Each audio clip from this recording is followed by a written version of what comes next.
अस्सलाम वालेकुम जी, उम्मीद है आप तमाम लोग खैरियत से होंगे। मेरा नाम मोहम्मद उमर खान है और इस चैनल पर गुफ्तगू करते हैं हम लॉ, लैट, लॉ गैट और LLB 5 के हवाले से। तो अगर आप इस चैनल पर नए हैं, पहली दफ़ा तशरीफ़ लाएँ तो इस चैनल को ज़रूर सब्सक्राइब करें ताकि लॉ से रिलेटेड जो भी इंपॉर्टेंट अपडेट्स हैं मैं आप तमाम लोगों तक इस चैनल के थ्रू बर वक्त पहुँचा सकूँ।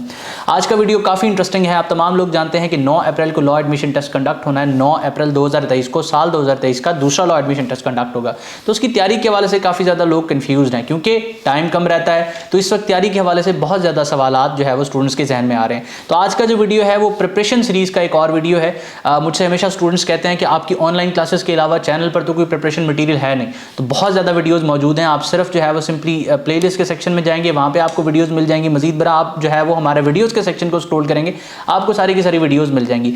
आज का वीडियो काफ़ी ज़्यादा इंपॉर्टेंट और स्पेशल है क्योंकि मैंने जो है वो आपके लिए 50 ऐसे इंपॉर्टेंट MCQs शॉर्टलिस्ट किए हैं। ये MCQs पाकिस्तान स्टडीज़ के सेक्शन में हैं, GK के सेक्शन में से हैं और इस्लामिक स्टडीज़ के सेक्शन में से हैं। ये वो क्वेश्चन हैं जो मोस्ट रिपीटेड आप कह सकते हैं, या इन टॉपिक्स से जो है वो क्वेश्चंस बहुत ज़्यादा बार रिपीट हो रहे हैं। फॉर एग्जांपल अगर आज के इस वीडियो में मैं एक क्वेश्चन को डिस्कस करता हूं जो कॉन्स्टिट्यूशन से रिलेटेड है और वो क्वेश्चन बेसिकली डिस्कस कर रहा है 1956 के कॉन्स्टिट्यूशन को, फॉर एग्जांपल 1956 के कॉन्स्टिट्यूशन को। तो अब आपके लैट में 1962 के कॉन्स्टिट्यूशन से रिलेटेड भी क्वेश्चन आ रहा है और 1973 का कॉन्स्टिट्यूशन है उससे रिलेटेड भी क्वेश्चन आ रहा है।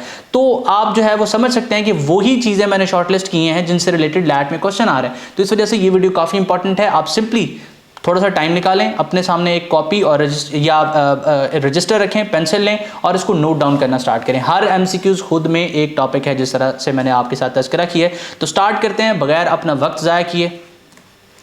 अच्छा, तो सबसे पहले हमारे पास MCQ है कि जो पहला गवर्नर जनरल है पाकिस्तान का वो कौन था।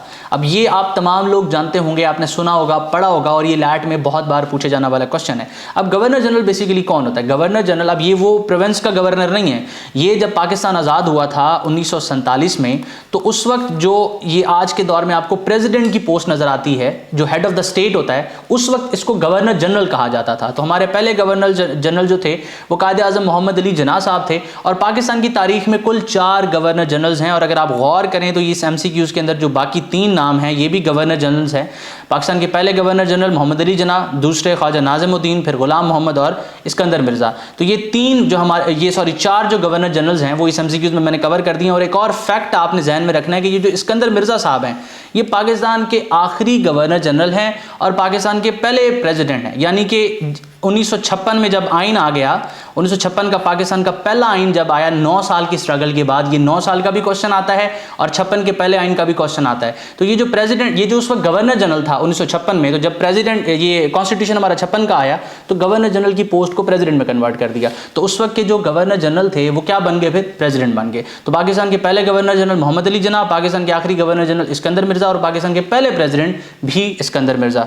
तो ये MCQs, एक MCQs में से आप देखें कुछ 6-7 फैक्ट्स हमने निकाले जो लैट में स्पेसिफिकली पूछे गए हैं। तो इस तरह की रिसर्च आपको चाहिए होती है।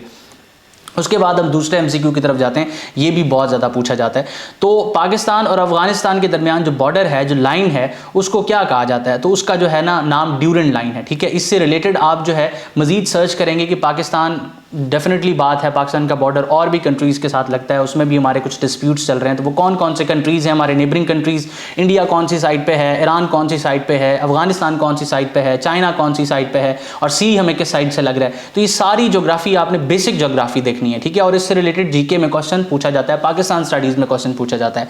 उसके बाद हम चलते हैं, अब ये डैम से रिलेटेड भी क्वेश्चन पूछा जाता है। तरबेला डैम के बारे में स्पेसिफिकली क्वेश्चन पूछा गया कि तरबेला डैम जो है वो किस रिवर पर बनाया गया है। तो तरबेला डैम हमारा इंडस रिवर पर है। ठीक है, इसके बाद जो है वो आसमानी कुतुब से रिलेटेड भी क्वेश्चन पूछे जाते हैं। डेफिनेटली बात है, इस्लामियात का सेक्शन है तो उसमें ये क्वेश्चन आते हैं। तो ज़ुबूर के बारे में पूछा गया, तो हज़रत दाऊद अलैहिस्सलाम के ऊपर जो है वो ज़ुबूर नाजिल हुई है। ये इस्लामिक स्टडीज़ का क्वेश्चन है। इसके बाद जो है वो पूछा गया है कि पार्टीशन ऑफ बंगाल, अब ये वो पार्टीशन नहीं है 1971 वाली, ये basically partition of Bengal. Bengal जब एक सूबा था, जब हमारा बरसगीर पाको हिंद था, तो उस वक्त बंगाल एक सूबा था और ये सबसे बड़ा सूबा था। तो एडमिनिस्ट्रेशन में काफ़ी मसाइल आ रहे थे। इस वजह से जो ब्रिटेन है उसने इस इसके दो हिस्से कर दिए थे, ईस्ट बंगाल और वेस्ट बंगाल, ठीक है। तो ये जो पार्टीशन ऑफ बंगाल हुई थी, लॉर्ड कर्जन उस वक्त जो है वो वाइसराय थे, और ये 1905 में हुई थी, ठीक है। और 1905 से लेके इसको खत्म कर दिया गया था, एनॉल्मेंट ऑफ बंगाल कहते हैं, ठीक है, वो हुआ था 1911 में। तो 1911 में दोबारा से बंगाल को एक सूबा बना दिया गया था। ये हिंदुओं की मुखालफत की वजह से हुआ था। मैंने जो अपना कोर्स बनाया हुआ है लैट का, उसमें मैंने तफसीलन इन तमाम चीज़ों को डिस्कस किया हुआ जो पाकिस्तान स्टडीज़ में आती हैं। अच्छा, उसके बाद हमारा एक और MCQs है, वो पूछते हैं कि ऑल इंडिया मुस्लिम लीग का जो पहला प्रेसिडेंट था वो कौन था। अब ऑल इंडिया मुस्लिम लीग से रिलेटेड एक और क्वेश्चन आप प्रिपेयर कर सकते हैं कि ये कब बनी, ठीक है, इसका पहला प्रेसिडेंट आ गया। फिर इससे रिलेटेड कांग्रेस जो थी वो कब बनी, उसका जो पहला प्रेसिडेंट था वो कौन था। इस तरह के क्वेश्चंस आप इस टॉपिक से निकाल सकते हैं। तो जो ऑल इंडिया मुस्लिम लीग है उसका जो पहला प्रेसिडेंट था वो जो हमारे पहले प्रेसिडेंट थे वो सर आगा खान थे, ठीक है। उसके बाद हम आगे चलते हैं। अब इस एक MCQs में से भी मैंने आपको जो है वो 3 से 4 MCQs निकाल के दे दिए हैं। उसके बाद माउंटेन रेंजेस से रिलेटेड क्वेश्चन पूछा जा रहा है कि कौन सी माउंटेन रेंज जो है वो सिंध प्रोविंस के अंदर लोकेटेड है। तो ये कीथर रेंज है, ठीक है। आगे चलते हैं हम। Pakistan conducted nuclear test. अब ये न्यूक्लियर टेस्ट की डेट हमें बेसिकली बता रहा है। उसके बाद ये चागी हिल्स में जो है हुआ था, और चागी हिल्स जो है वो बलूचिस्तान का इलाका है। उसके बाद 1962 के कॉन्स्टिट्यूशन से रिलेटेड भी क्वेश्चन पूछा जा रहा है कि पाकिस्तान ने जो है ना, जो ये अयूब खान के यहाँ पर स्पेलिंग गलत दिखे गए, तो ये अयूब खान के दौर में 1962 का कॉन्स्टिट्यूशन आया था। आप माशाल्लाह की हिस्ट्री को भी जो है वो इस MCQs को पढ़ने के बाद आपको जो है वो पढ़ना चाहिए। जिस तरह से मैंने आपको बताया कि पाकिस्तान का पहला आइन आया 1956 में, 1956 के बाद 1957 में माशाल्लाह आ गया, और 1958 में आपका माशाल्लाह लगता है। उसके बाद जो इस्कंदर मिर्ज़ा साहब हैं इनको हटा दिया जाता है अयूब खान की तरफ से। माशाल्लाह जो इम्पोज किया जाता है वो इस्कंदर मिर्ज़ा की तरफ से किया जाता है। उस वक्त जो प्रेसिडेंट थे इस्कंदर मिर्ज़ा वो माशाल्लाह लगा देते हैं 1958 में, और उस वक्त जो चीफ मार्शल एडमिनिस्ट्रेटर हैं वो अयूब खान को बना दिया जाता है। अयूब खान जो है वो चीफ ऑफ आर्मी स्टाफ थे उस वक्त, लेकिन इनको चीफ मार्शल एडमिनिस्ट्रेटर यानी कि जो मार्शल इम्पोज किया गया था उसको चलाने के लिए इस्कंदर मिर्ज़ा ने अयूब खान को लगा दिया। अयूब खान ने जब आके चार्ज संभाला तो उन्होंने देखा इस्कंदर मिर्ज़ा तो कुछ भी नहीं कर रहा, तो उन्होंने उसको जो है वो फारिग कर दिया। तो अब अयूब खान ने फिर 1962 का कॉन्स्टिट्यूशन बनाया था। तो ये आपने जहन में रखनी है चीज़। फिर अयूब खान जब गए, याह्या खान आए, और उसके बाद जो है वो फिर 1973 का कॉन्स्टिट्यूशन आता है, और हमारी 1971 का फॉल ऑफ ढाका हो जाता है, ठीक है। अब उसके बाद हमारा 10वां MCQs कि हमारा जो पाकिस्तान है इसमें जो मजलिस शोरा है इसके कितने हाउसेज हैं। अब हमारी जो पार्लियामेंट है वो बाई कैमरल है। बाई कैमरल का मतलब जिसके 2 हाउसेज होते हैं। इसका अपर हाउस जो है उसको सेनेट कहा जाता है, जो लोअर हाउस है उसको नेशनल असेंबली कहा जाता है। दोबारा से सुने, ये जो हमारी पार्लियामेंट है मजलिस शोरा, ये 2 हाउसेज पर मुश्तमिल है, एक अपर हाउस और एक लोअर हाउस। अपर हाउस हमारा सेनेट है, लोअर हाउस हमारा नेशनल असेंबली है, ठीक है। उसके बाद हम एक और जो है ना supreme commander of Pakistan forces. अब यहाँ पर लोग कंफ्यूज हो जाएंगे कि भाई चीफ ऑफ आर्मी स्टाफ होता है supreme commander of all forces. जो हमारी पाकिस्तान आर्मी है, नेवी है, इन तमाम जो हमारी फोर्सेस हैं इनका जो सुप्रीम कमांडर है वो कौन होता है, तो वो प्रेसिडेंट होता है जी, हमारे आईने पाकिस्तान में लिखा हुआ है। उसके बाद the Muslim came to Sindh in 712 AD under the leadership of Muhammad bin Qasim. आप तमाम लोग जानते हैं कि 712 में जो है वो मोहम्मद बिन कासिम ने सिंध को फतह किया था। उसके बाद हम आगे चलते हैं। 13वां MCQs है कि जो हड़प्पा के बाकियात हैं वो किस डिस्ट्रिक्ट में मौजूद हैं। तो हड़प्पा जो है ना एक एंशिएंट सिविलाइजेशन है, उसके जो बाकियात हैं वो साहिवाल में मौजूद हैं। उसके बाद हम आगे चलते हैं। अब ये डेजर्ट से रिलेटेड जो है वो क्वेश्चन पूछ लिया गया है। 3rd डेजर्ट जो है वो कहाँ पर लोकेटेड है, तो वो ये पंजाब में लोकेटेड है। उसके बाद हम आगे चलते हैं। बड़े सगीर पाक हिंद में जो कुरान पाक है उसकी जो है ना ट्रांसलेशन पहले जो है ना किस ज़बान में की गई, तो पर्शियन ज़बान में जो है ना कुरान पाक की ट्रांसलेशन की गई। इससे रिलेटेड एक और क्वेश्चन भी आता है कि किसने जो है वो ट्रांसलेट किया। ये आपने खुद जाके सर्च करना है, कमेंट सेक्शन में मुझे बताना है ताकि मैं देख सकूं कि आप सर्च भी कर रहे हैं। इसके साथ साथ अगर आप गौर करें तो यहाँ पर जो है वो आपको एक ये चीज़ नज़र भी आ रही है। ये हमारी छोटी सी एडवर्टाइजमेंट है कि वो तमाम लोग जो लॉ एडमिशन टेस्ट को प्रिपेयर कर रहे हैं, हमें ज्वाइन करना चाहते हैं, तो आप हमारी ऑनलाइन क्लासेस भी ज्वाइन कर सकते हैं। एक और चीज़ आपको, अगर आप इस वीडियो के रेफरेंस से आते हैं तो हम आपको जो है ना 50% डिस्काउंट देंगे। अगर आप इस वीडियो के रेफरेंस को कोट करते हैं कि आप इस वीडियो को देख के आए तो हमारी क्लासेस पे आपको 50% डिस्काउंट मिलेगा। अगले MCQs की तरफ चलते हैं। अब जो स्टेट बैंक ऑफ पाकिस्तान है उसकी इनॉग्रेशन किसने की है, तो मोहम्मद अली जिन्ना, कायद-ए-आज़म मोहम्मद अली जिन्ना ने जो है ना स्टेट बैंक ऑफ पाकिस्तान की इनॉग्रेशन की है। ये भी लैट में क्वेश्चन आया हुआ है। उसके बाद सरदार अब्दुल रब निश्तर साहब जो है वो गवर्नर थे पंजाब के, सिंध के, KP के, बलूचिस्तान के, तो सिंध के गवर्नर थे। ये भी क्वेश्चन जो है वो पंजाब के गवर्नर थे, ये क्वेश्चन भी पूछा गया है। उसके बाद जो है ना अगेन डैम से रिलेटेड रिलेटेड क्वेश्चन है, तो ये वर्सक डैम जो है वो केपी में है। इसके साथ आपने, अब ये क्वेश्चन दिखाने का पर्पस ये नहीं कि सिर्फ आप इनको रटने लग जाएं, मेरी कोशिश है कि हर एमसीक्यू से रिलेटेड और चीजें आप क्या सर्च कर सकते हैं और कैसे सर्च कर सकते हैं ये आपने देखना है। अब ये हर टॉपिक, हर क्वेश्चन खुद में एक टॉपिक है, तो ये आपने खुद इसके नोट्स भी बनाने हैं और आपके पास इतना टाइम अवेलेबल है कि आप इसकी तैयारी कर सकते हैं। उसके बाद जो लियाकत नेहरू पैक्ट था वो जो है वो कब साइन किया गया, तो 1950 में किया गया। ताशकंद पैक्ट एक हुआ था। अब आपने सर्च करना है कि ताशकंद पैक्ट किसके दरमियान हुआ था, कब हुआ था और वो इंसिडेंट बेसिकली क्या था। कमेंट सेक्शन में आपने ये चीज मुझे बतानी है। उसके बाद पाकिस्तान की पहली वुमेन गवर्नर स्टेट बैंक कौन थी, तो ये आप बहुत बार नोट जो होते हैं हमारे उस पर भी पढ़ते आए होंगे और आप समझते होंगे कि ये मर्द है, लेकिन ये डॉक्टर शमशाद अख्तर जो हैं, ये पाकिस्तान की स्टेट बैंक की जो गवर्नर थी, पहली वुमेन गवर्नर, ये थी। ठीक है, उसके बाद हम आगे चलते हैं। अब ये गेम से रिलेटेड, अब ये जीके का क्वेश्चन है बेसिकली। ठीक है, 20 के बाद मैंने जीके के क्वेश्चंस को जो है वो इसमें ऐड किया है। अब गेम से रिलेटेड क्वेश्चन पूछे जाते हैं और ऐसी गेम से रिलेटेड पूछे जाते हैं जो आपने पहली बार सुनी होगी, जाके पेपर में देख रहे होंगे। तो आपने कोशिश करनी है कि स्पोर्ट्स को थोड़ा सा सर्च कर लेना है। अब ये जो गेम सोमो है ये बेसिकली जापान की गेम है। आप इसको, इससे रिलेटेड और भी गेम्स जो मुख्तलिफ ममालिक की हैं आप उनको भी सर्च कर सकते हैं। आपने ऐसा करना है कि ऐसे ममालिक की 10 से 15 ममालिक की लिस्ट बनानी है जिनका तज़किरा आप न्यूज़ में भी सुनते हैं, आपकी जो है ना वो जोग्राफी से रिलेटेड भी हैं और आप उनको इंपॉर्टेंट कंट्रीज़ की लिस्ट में कंसीडर करते हैं। तो अब उन 20 ममालिक से रिलेटेड कुछ फैक्ट्स आपने देख लेना है। जीके के सेक्शन में काफ़ी ज़्यादा ये चीज़ आपको हेल्प करेगी। इंटरनेट पर ये क्वेश्चन भी अवेलेबल हैं।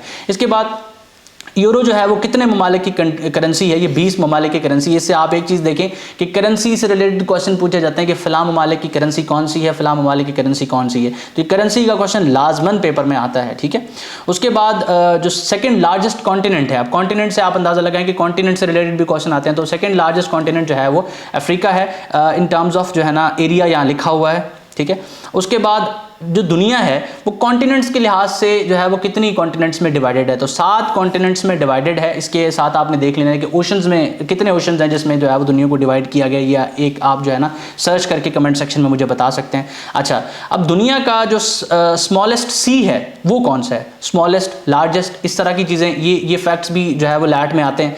तो जो बाल्टिक सी है वो बेसिकली स्मॉलेस्ट सी है दुनिया का। ठीक है, उसके बाद येलो सी, ये क्वेश्चन भी आया हुआ है कि ये किसके दरमियान है, कि चाइना और कोरिया के दरमियान है। ठीक है, उसके बाद ओआईसी के बारे में पूछा गया कि ओआईसी की कितनी लैंग्वेजेस हैं, तो ओआईसी की 3 लैंग्वेजेस हैं।